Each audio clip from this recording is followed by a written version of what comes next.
Bonjour l'Afrique, bonjour le monde. Nous sommes exactement ici à la salle de conférence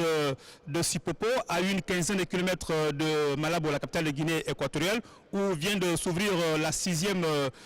cérémonie ou encore le 6e dialogue entre les partis politiques de Guinée équatoriale et le gouvernement. Comme tout à l'heure, vous le verrez en image, la séance a été présidée par le chef de l'État équato-guinéen, son Excellence Obiangema Baza. À travers son discours, Bikoro et moi, nous allons essayer un peu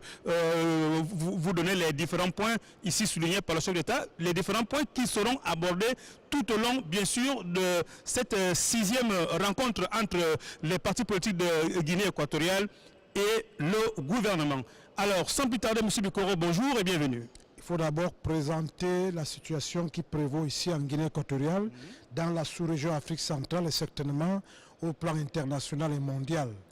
Il s'agit d'une insécurité grandissante et peut-être généralisée. Il s'agit d'une crise économique tout à fait pas bien pour les économies africaines. Vous avez vu ici que l'ensemble des pays d'Afrique avaient décidé à des stades précises d'atteindre l'émergence. Pour le cas de la Guinée équatoriale, je crois que c'était en 2020. C'était en 2020. Et vous constatez donc avec la chute de matières premières, avec le terrorisme organisé, avec l'insécurité, la paix et la stabilité sont menacées. Et dans ce sens-là, il faut tirer un coup de chapeau à Obiangema Bazoua qui depuis 1979, parce qu'il faut bien le dire, à travers l'ouverture politique, économique et sociale, avait déjà donné l'image de ce que sera le magistère qui sera le sien à la tête de la République, la création des partis politiques, tout ceci concourait à la mise en place d'un dialogue permanent et constructif pour que chaque fois que le pays sera menacé, tant de l'intérieur que de l'extérieur, que les enfants de Guinée équatoriale puissent souvent se retrouver. Et c'est dans ce sens que 25 ans après le premier dialogue, comme vous le savez très bien, qui a commencé à Madrid et qui est venu ici au pays, vous constatez que de façon permanente, chaque fois, Obiangema Bazoua ouvre les bras aux enfants de Guinée équatoriale, aux enfants de la diaspora, pour qu'ils fassent ensemble le bilan de la situation qui est le leur. Et c'est dans ce sens qu'il faut bien dire qu'il faut tirer un coup de chapeau aux Équato-Guinéens qui, sans attendre que leur pays soit attaqué, sans attendre que l'économie tombe complètement, ont pu remettre en cause toute velléité de destruction de la matrice économique, de la matrice politique de leur pays, et ce n'est qu'à leur avantage. Alors, il faut le réitérer que durant le discours du président Obiangema Bazoua, en tant que modérateur, bien sûr, de cette 6e rencontre entre les partis politiques de Guinée équatoriale et le gouvernement, était beaucoup centré, non pas parce qu'il y a la crise politique ou encore la crise économique, non, c'est justement pour régler quelques petites situations qui doivent être traitées ici en Guinée équatoriale, à l'occurrence la délinquance juvénile, par exemple l'organisation du cinquantenaire de la Guinée équatoriale, en passant bien sûr par le désemploi. M. François Bikoro. Il faut bien le préciser, prévoir, prévenir fait partie du magistère des grandes puissances et surtout des grands leaders. Ce que je vous ai dit tout à l'heure, le président équato-guinéen, à l'entame de son débat, a dit, compte tenu de la situation normale, sécuritaire et stable de la Guinée équatoriale, il prévoit et il prévient qu'il ne faut pas sous-estimer les assises du dialogue national, parce que les velléités de déstabilisation ne viennent pas simplement parce que comme il y a les armes entre les frères et les sœurs, mais surtout par la peur des uns et des autres, et surtout d'une jeunesse qui demande au gouvernement de travailler dans le sens de rendre heureux le peuple. Et cela ne peut se faire que si chaque fois, parce que le gouvernement, la stabilité, la relance économique, le président de la République l'a dit, ce n'est pas une affaire exclusive du gouvernement de la République, c'est une affaire de tous les enfants de leur pays, compte tenu du fait que chacun peut venir et dire la voie qu'on a prise hier n'est pas nécessairement mauvaise, mais on peut la dévier pour prendre une autre voie qui concourt à la manifestation de l'adhésion de l'ensemble du peuple. Et je crois que dans ce sens, le président de la République a bien fait de dire que non, nous ne tenons pas le dialogue depuis mon arrivée au pouvoir parce qu'il y a la guerre civile, parce qu'il y a le terrorisme, parce qu'il y a la crise économique. Nous le tenons depuis parce que chaque fois, chaque enfant de Guinée équatoriale doit participer à la construction harmonieuse, unie, solidaire de son pays. Et c'est dans ce sens que chaque fois, nous tenons ce dialogue. Mais il ne faut pas oublier qu'au moment où nous le tenons, il y a un environnement. Le fait que l'essor économique, l'essor politique, la démocratie équato-guinéenne, à l'africaine et à la panafricaine, a créé à l'ensemble de la communauté internationale comme un reflux. Et il a bien dit que vous savez que depuis un certain temps, il y a comme une intoxication des masses, il y a une désinformation des masses, comme si on veut dénigrer à tout prix le modèle équato-guinéen. Et ce sont les jeunes qui ne doivent pas croire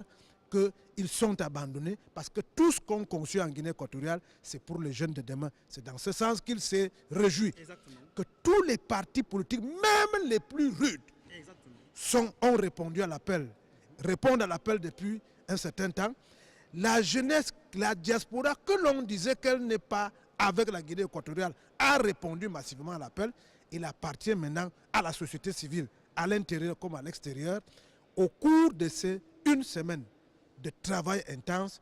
d'apporter une matrice qui permet à la Guinée équatoriale de se relancer davantage, parce que c'est un pays envié et enviable. Donc vous avez parfaitement raison. Il faut bien le dire à vos téléspectateurs que contrairement aux autres pays qui, après une guerre, se retrouvent pour construire le pays, ici, c'est étape par étape. On fait le bilan de ce qu'on a dit hier, de ce qu'on a fait hier. On regarde ce qu'on n'a pas pu faire et l'ensemble des citoyens décident de ce qu'il faut faire. Parce que, et il a terminé par là en disant, nous devons toujours respecter la volonté du peuple équato-guinéen. C'est pour cela que nous sommes ici, c'est pour eux que nous sommes ici et c'est avec eux que nous allons nous relancer demain.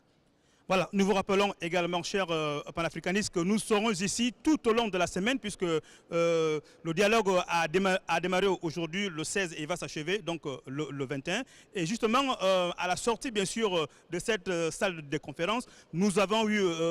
quelques autorités équato-guinéennes, à l'occurrence du recteur magnifique de l'Université nationale de Guinée équatoriale et des partis politiques. Donc nous allons vous suivre donc, les différentes impressions, en passant bien sûr par des leaders politiques, en tant que, y compris des leaders donc, des confessions religieuses, en passant par les vice-premiers ministres de la République de Guinée équatoriale. Puis nous allons revenir très prochainement avec d'autres émissions sur Afrique Média. Nous vous rappelons que nous serons avec vous donc, tous les soirs et pourquoi pas tous les matins en train de décortiquer ici les différents ateliers qui seront proposés ici à la salle de conférence, à l'occurrence, bien sûr, de cette 6e rencontre des leaders politiques de Guinée équatoriale ainsi que du gouvernement. Vous me permettrez quand même, à ma qualité d'ambassadeur du panafricanisme ambiant, de remercier sincèrement le gouvernement de la Guinée équatoriale pour avoir accepté, une fois de plus, d'amener tous les journalistes membres du Conseil africain des médias, comme il le fait depuis, à venir voir, à faire comprendre tout ce qui se passe ici en Guinée équatoriale. Ça nous rassure, nous jeunes Africains, de savoir que depuis pratiquement 20 ans aujourd'hui, la Guinée équatoriale, pionnière dans les mains tendues à sa presse, à la presse panafricaine et à la presse africaine, continue de rester constante dans cette considération qu'elle donne à la presse africaine. Donc nous sommes ici avec une vingtaine de médias africains parmi ceux qui comptent, et ce n'est qu'une première vague. Tout est à l'honneur de la Guinée équatoriale, tout est à l'honneur du ministre de la Communication, tout est à l'honneur du président Obiangema, tout est à l'honneur du peuple équato-guinéen. Et peut-être aussi un nouveau défi pour nous, celui de démontrer à l'ensemble des leaderships africains, c'est-à-dire à l'ensemble des chefs d'État africains, que nous savons ce qu'ils subissent comme pression, nous savons ce qu'ils subissent comme dénigrement, comme désinformation, comme intoxication. Nous ne demandons qu'à ce qu'ils nous appellent chaque fois et nous espérons que, comme on s'était déjà avec les sommets de l'Union africaine, comme ce sera certainement demain avec le Togo, dans le dialogue que nous sommes allés là-bas, il faut dire que la Guinée équatoriale se positionne davantage comme étant un exemple, une référence, et j'ai bien peur que ce soit aussi une cible privilégiée pour ceux qui ne veulent pas que l'Afrique avance. Merci beaucoup, merci l'Afrique, à bientôt.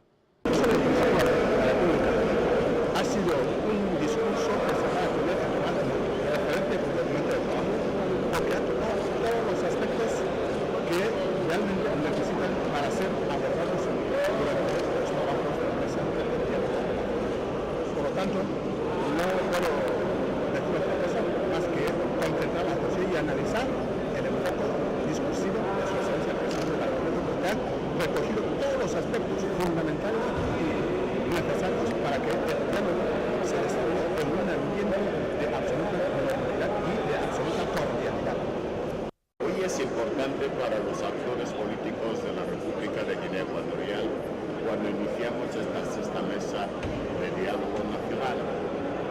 valoración es altamente positiva, ya que su excelencia el presidente de la República ha incidido en los puntos fundamentales de los cuales vamos a abordar. Este diálogo queremos hacerlo como profesionales de la política, no como hombres que están activados por ciertas razones. Queremos contribuir positivamente con el gobierno para que el política de Guinea Ecuatorial pueda tener como son el día de hoy la falta de trabajo, el profesional, la crisis económica, los asuntos que hacen que el pueblo de Guinea Ecuatorial pueda sentirse orgulloso de que tiene políticos que trabajan para el desarrollo de Guinea Ecuatorial. Excellence, Obiang Nguema Mbasogo, président de la République de Guinée équatoriale. Excellences, Mesdames et Messieurs les membres des institutions républicaines, Excellences, Monsieur le Premier ministre, Excellences, Mesdames et Messieurs les membres du gouvernement, Excellences, Mesdames et Messieurs les chefs de mission diplomatiques et représentants des organisations internationales, Excellences, Monsieur le représentant de l'Union africaine, chers participants au dialogue national, distingués invités, Mesdames et Messieurs, permettez-moi tout d'abord de vous transmettre les chaleureuses salutations ainsi que les encouragements du secrétaire général de l'Organisation des Nations Unies, Son Excellence Antonio Guterres. Je voudrais ensuite vous exprimer mon appréciation pour l'aimante invitation que vous avez bien voulu m'adresser pour prendre part à l'ouverture de cet important dialogue, le 6e organisé en Guinée équatoriale. Les Nations Unies ont accueilli avec une grande satisfaction l'initiative de Son Excellence le président Obiang Nguema Mbasogo de convier un dialogue national inclusif ainsi que les mesures d'amnistie qu'il a annoncées pour permettre la participation de tous les acteurs politiques, tant de l'intérieur que de la diaspora. L'Organisation des Nations Unies considère, en effet, le dialogue comme le meilleur moyen de préserver la paix et la stabilité pour un développement socio-économique durable. C'est pourquoi je tiens à saluer le sens de responsabilité des acteurs qui ont accepté la main tendue du président de la République en prenant part à ce dialogue. La Guinée équatoriale a besoin de toutes ses filles et de tous ses fils pour son développement.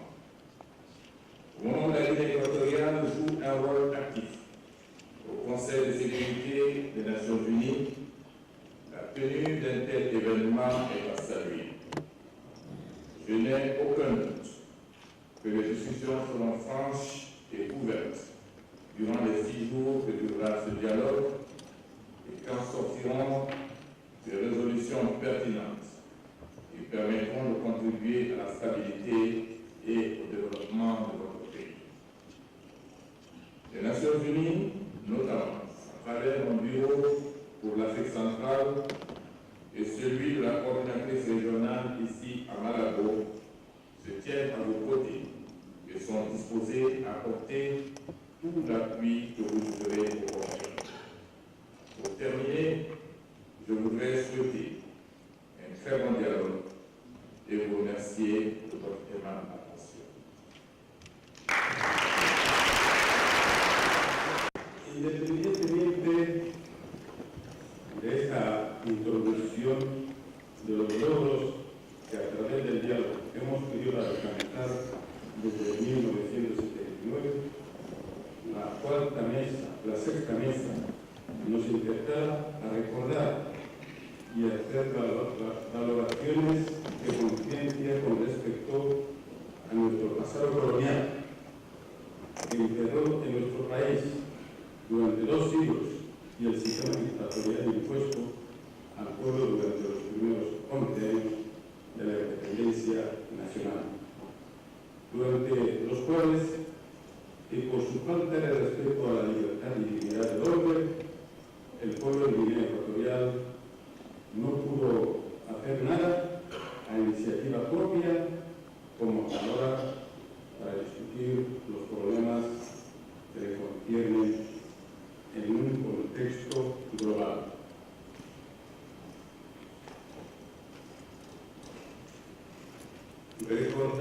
Recordaremos que el régimen colonial se caracterizó por su absoluta negación de los derechos políticos, económicos, sociales y culturales al pueblo de Guinea Ecuatorial. Desde el punto de vista colonial, todo el ecuatoriano era considerado menor de edad en su propio país. El resultado de la gestión política de aquel sistema fue la expoliación de nuestros recursos naturales, la explotación física del ciudadano y el atraso en la formación de los recursos humanos, hasta tal punto que a la fecha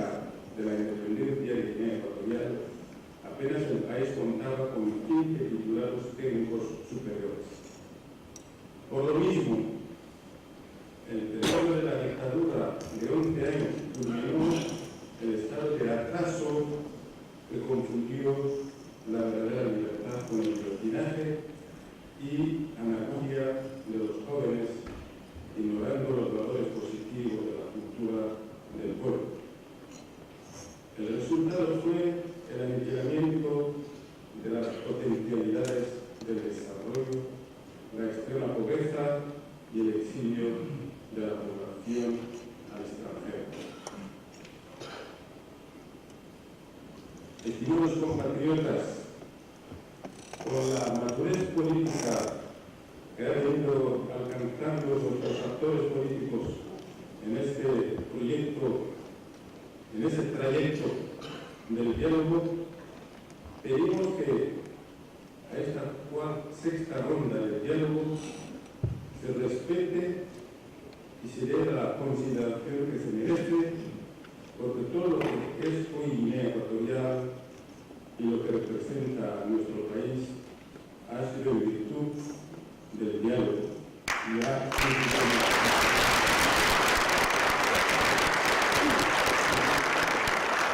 que hemos institucionalizado, que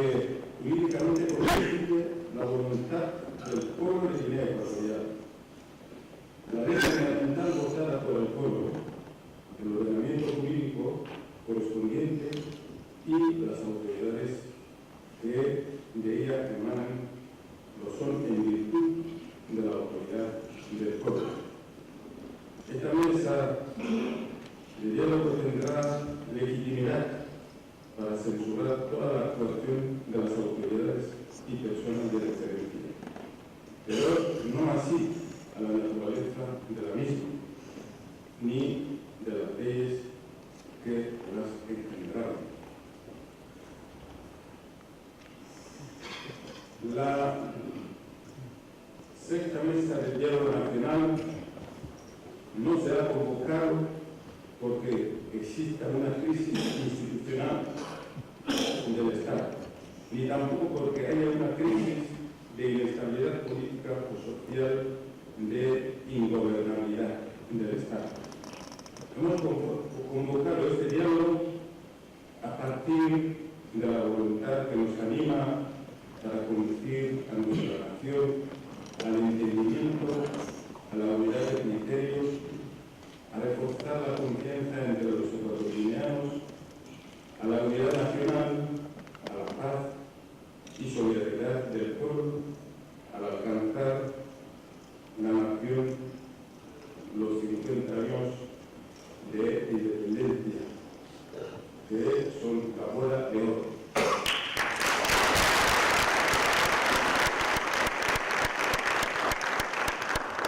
Otra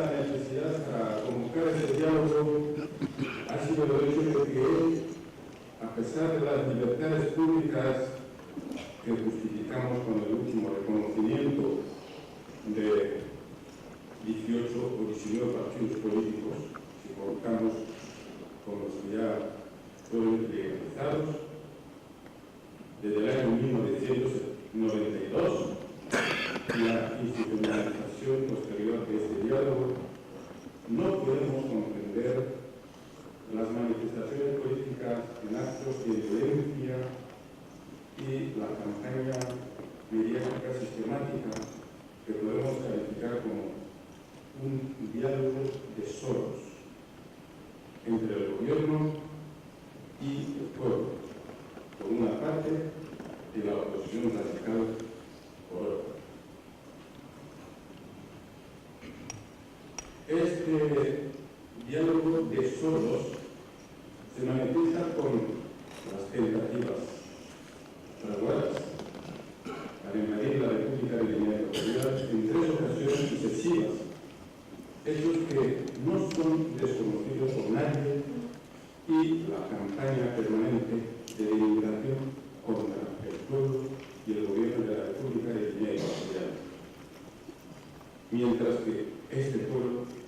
se manifiesta a diario su satisfacción y contento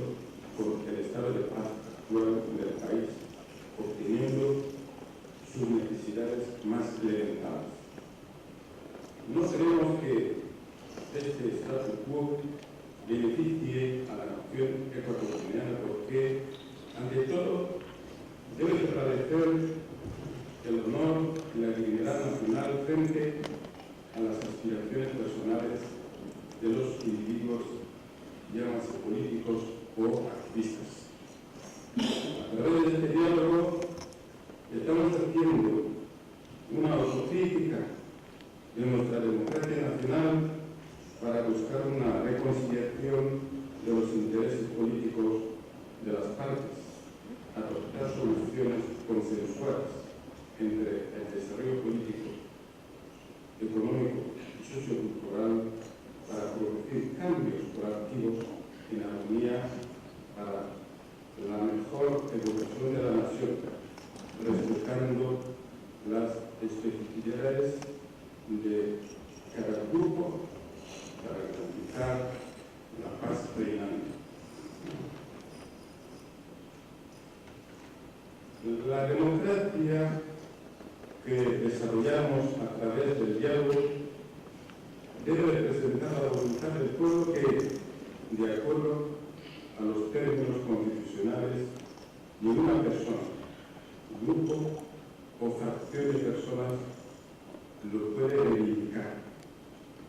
Esto haría interminable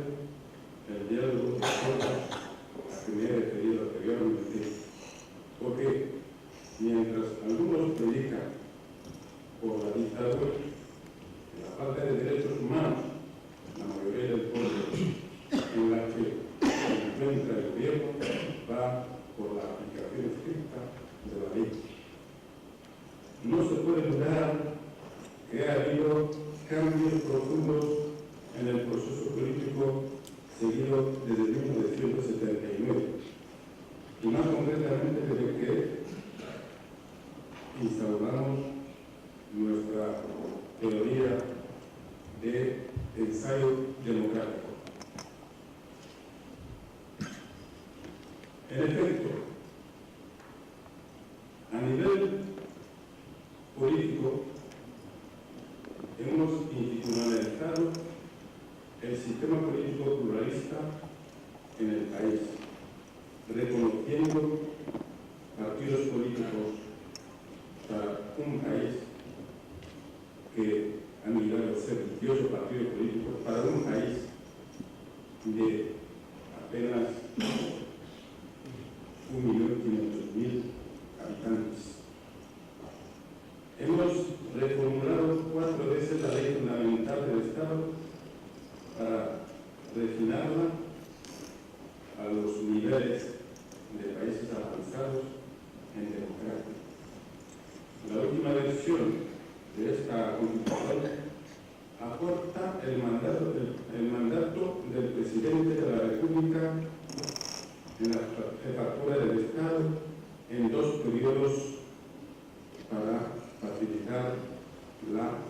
alternancia en el poder.